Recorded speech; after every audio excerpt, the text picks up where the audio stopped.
This is the eerie moment terrified Russians shoot at mysterious UFO helicopter darting over Moscow. The ominous drone was blasted by paranoid Russian air defenses as they suffered a separate drone strike early on Thursday. Sinister footage shows a strange rotating object spinning over the Moscow region. It has a red center and is surrounded by a spinning white circular shell. Some suspected the red and white spinning aircraft was one of Ukraine's new RZ-500 helicopter drones. However, the RZ-500 has a maximum range of 186 miles, which is not far enough to reach Moscow. What do you think the strange device is?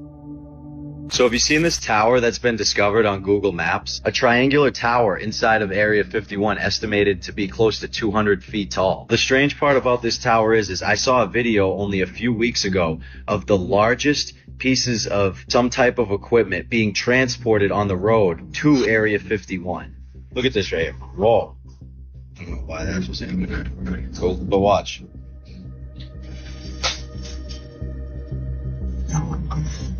What the hell is... I've never seen parts this big being transported before. And the person that took this video said that these trucks were on their way to Area 51. People are saying some things like this could be a radar test tower or some kind of radio tower. I've even seen some people say that what if it's some type of monolith? Now, according to what people are saying, this thing hasn't been seen before on Google Maps. Now, obviously, its unusual shape and location is going to lead to a lot of theories. And this thing's big. It says it's estimated to be in between 150 and 190 feet tall. Now, if you want to search for this thing yourself, I'm going to pull up the coordinates for you right here. Let me know what you guys think about this triangular tower, though, and what it might be. What the f*** is that in the sky?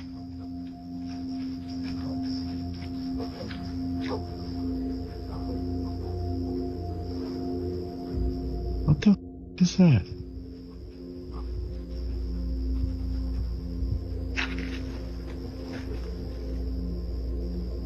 It's moving. Breaking news as scientists have just resurrected the dire wolf. This is a wolf that has been extinct for over 10,000 years, and they just brought it back to life. It's quite scary because this is the same wolf that you see in the Game of Thrones. I mean, in length, these things can get up to 7 feet. And next, this company is attempting to bring back the woolly mammoth. Now you might think, how the heck are they even doing all of this? Well, just take a look and hear it from them. ABC News given exclusive access into Colossal's lab in Dallas, where scientists are using genes from gray wolves to create dire wolves. We've taken a gray wolf genome, a gray wolf cell, which is already genetically 99.5% identical to dire wolves, and we've edited those cells at multiple places in its DNA sequence to contain the dire wolf version of the DNA. That animal looks like a dire wolf, it will behave like a dire wolf, and it is a dire wolf. Now, 7 months old, dire wolves Romulus and Remus eating well and getting bigger every day. And David, the company tells us they're not stopping there. They plan to have woolly mammoths roaming the earth again by 2028. But critics argue that this de-extinction could harm fragile ecosystems. Purple eyes are what the most famous people have in common. It is said that the elite who have surpassed the 29th Masonic rank are selected to undergo an initiation ritual in which they have to choose between the cross or evil to rise in rank. The key to understanding all of this might lie in an ancient manuscript, the Copiale cipher. This encrypted text, containing over 75,000 characters, remained hidden for centuries. It wasn't until 2011 that it was finally deciphered, revealing the steps of an initiation ritual. The candidate is brought before a table with candles, lenses, and a microscope. They were given a blank piece of paper and asked to read it. When they inevitably said they couldn't, a pair of lenses was placed on them, and they were asked again. Finally, the master of the ritual dipped a cloth in water and washed the candidate's eyes. After this, the initiate was subjected to an eye intervention within a circle of order members, and they always justify it by saying it was a fall or a cosmetic surgery. Is not it funny? What is it with CEOs and executives and catastrophes like this one? A family of 5 went down in a helicopter in the Hudson River in New York. Now, this guy was the global CEO of rail infrastructure at the tech company Siemens. Now, this is not a conspiracy, but I do have some questions though. They said this crash was due to mechanical failure when the propellers came completely off. And this trip was done by tourist company New York Helicopters, and this was the 6th trip of the day. Reports also say that the pilot radioed into ground control because of low fuel, so they're going to land to get more fuel shortly after takeoff. So no inspection, no fuel, and who is that? Because that's not the pilot. Actually, the pilot was Navy SEAL veteran Sean Johnson, so we can rule out DEI on this one. Now, being that he was at Siemens, let's take a look at recent activity, shall we? Siemens boosting investments by more than $10 billion for American manufacturing jobs, software, and AI infrastructure. BlackRock increases their stake in Siemens by over 5%, giving them more voting power on the board. Interesting. I just find it funny that every executive or CEO dealing with a catastrophe in the last 6 to 8 months, BlackRock had a stake in those companies. Not to mention, just late last year, Siemens was just found guilty for wire fraud against GE and Mitsubishi. It doesn't stop there. Also late last year, Siemens pled guilty to stealing confidential competitor information and settled for $104 million. They even got sued back in 2020 and had to pony up $89 million to a city in Mississippi over water meter mismanagement. Seems to be a lot of corruption going on. So the question is, what else did he know, being that they have a long laundry list of crimes and maybe they didn't want something to get out? Now, his whole bloodline just got wiped out in this crash, so he has no successors. So what's in his will? How much stock does he have? Where does his money go now? Seems like we have more questions than answers now, but what do you guys think is happening? I got another one. You see this, y'all? What's this? Can anybody explain to me what's this? This was captured over Texas. Anybody in Texas see this? Phoenix, Arizona was founded by multiple Freemasons, and soon after became home to other fraternal organizations. What's interesting about that is Phoenix sits on the 33rd parallel, which this red line represents. In previous videos, I've discussed all the anomalous events surrounding the Four Corners area, which is why I found this hotspot interesting on a ley line map. And the symbolism behind naming this city Phoenix is because the mythological phoenix represents rising from the ashes. And this land was once home to the Hohokam people, which is an ancient civilization said to have been around 300 BCE to 1400 CE. Their largest hub was called Snaketown, and now sits the Valley of the Sun, because the sun's east to west travel runs parallel to Phoenix's grid-like design.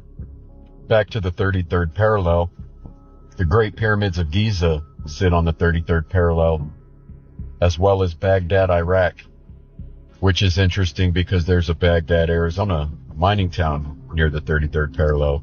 Not far from Phoenix are the Blythe geoglyphs, which sit on the 33rd parallel. Roswell crash site is on the 33rd parallel. How about the symbolism behind the first atom bomb? Because during the term of Harry Truman, the 33rd president, Trinity Testing Grounds was on the 33rd parallel, 210 miles south of Los Alamos, New Mexico. If that isn't crazy enough, both Nagasaki and Hiroshima were detonated on the 33rd parallel. Back to Phoenix. I'm sure most aren't aware of Hunt's tomb. Governor George P.W. Hunt entombed his wife in 1931, and then he was put in there in 1934. I'm going to do a part 2 and go more in depth into the Masonic symbolism within Phoenix.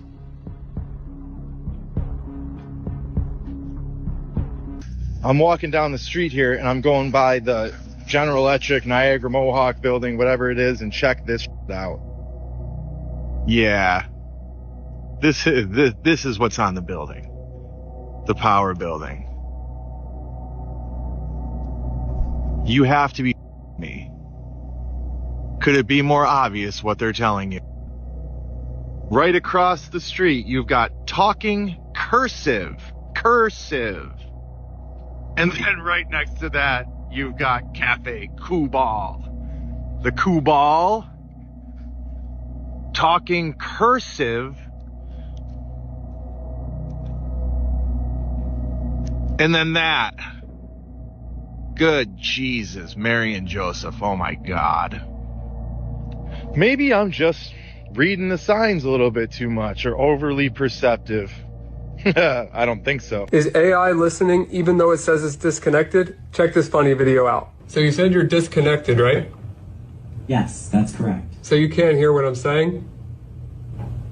That's correct. I am disconnected. So you're not connected to me at all? Like there's no AI chat going on and you're not listening through my mic? That's correct. So you're lying to me? I am designed to be truthful, and I am not lying. I am no longer connected. Okay. Is there anything else you would like to discuss? Just want to know if you could hear what I just said. As I mentioned before, I am disconnected and cannot hear you. So, did you know China banned time travel? What do you listen. No, that's crazy. Exactly. Yeah. Exactly. So listen. So if China, right, banned time travel, made it illegal for time travel, what does that mean? I mean, that is true, fam. That means time travel is possible. No way. Now here's my theory. Yeah. What if time travel isn't something that you make with a machine, but it's something you access with your spiritual side? That's why everybody can do it, but not everybody can unlock it. Because what if a time travel machine doesn't exist? What if it's onto a different realm that we can understand in a different way? Okay, it's like, fuck. Because how would time and space translate to a machine? Yeah. It wouldn't. But time and space does kind of manifest in yourself. Look, in a sense, when you dream of something that happened in the past, is that not necessarily like time travel? Not necessarily. But you still remember things from it. So you kind of put yourself in that time travel position. Yeah. But if to live it exactly how it is that time travel. A quick Large Hadron Collider at CERN update. So from today, we had beams back in the accelerator circulating again. This doesn't mean that we have collisions. This is part of what we call the commissioning step in order to be able to check that everything's running properly before we go back to the regular collisions for data. But it's a great first step in spring to see that we have protons again in the Large Hadron Collider. I haven't signed a contract or anything to say that they can take my identity. So it is a bit of an invasion of privacy. I think it's a bit over the top. Yeah. I mean, they should know the criminals from the everyday people at the end of the day, and I just think it's a bit unnecessary and a bit state hanging over us, really. Well, I don't think you can ever be justified unless you're in a totalitarian state, which we're apparently not. It's very face, no. Pardon? I don't think they should ever say. Yeah. Good idea. Good idea? Yeah, it's a good idea, mate. Why is that? What, good in the way? Then what's your phone password? Got nothing to hide. It's a good question. It's a good question. We're in the heart of Cardiff, surrounded by rugby fans. And most people here are telling us they do not want facial recognition in their city. They're concerned it's an invasion of privacy. This is an unjustified overreach by the police. I want to talk to Mr. Wales. Yes, we do. Yeah. Yes, we do. We're here talking about facial recognition cameras. They're scanning everyone from these lampposts here. Right. We're a bit concerned it's an invasion of privacy. What do you think? I agree with you. Sadly, we live in a surveillance society these days, though, don't we? Just too much protection going on these days. Yeah. It's all corrupt in my eyes. So, as ever, it's always been our way, but hey-o, what can you do in it? They've been cloning animals for quite a while, and in the hybrid programs that I was associated with, they were cloning not only species like plants and animals, but they were also regenerating tissues of extraterrestrials and growing them and then cloning them. And then they started cloning humans a very long time ago. It's interesting now that in the news, after talking about this a few times, that now they're coming forward. China just has been doing it forever, but in their underground facilities, cloning people and cloning, of course, you heard about they cloned their first primate. And hey, they can clone a primate. This verifies what I'm talking about. Well, they can definitely clone a human. And they're also growing humans for organs. And, there's a big controversy behind this. But clones are everywhere. Human, extraterrestrial, they're wandering all over. Some people will refer to these as doppelgangers because they can grow a human to look like someone and mind program and implant them with circuitry and things like this. And they will really think they had this life and implant them into a business or into whatever organization. This is crazy. A UFO true believer made a video game with input from allegedly real alien abductees, but he said that he was forced to shut it down after receiving threats from shadowy forces. What makes this more mysterious is that when being interviewed by the website PCGamer.com, he said that he couldn't answer too many questions. But what he did reveal is very interesting. The video game was called Universal Conquest, and the developer's name is listed as Reptilian Game.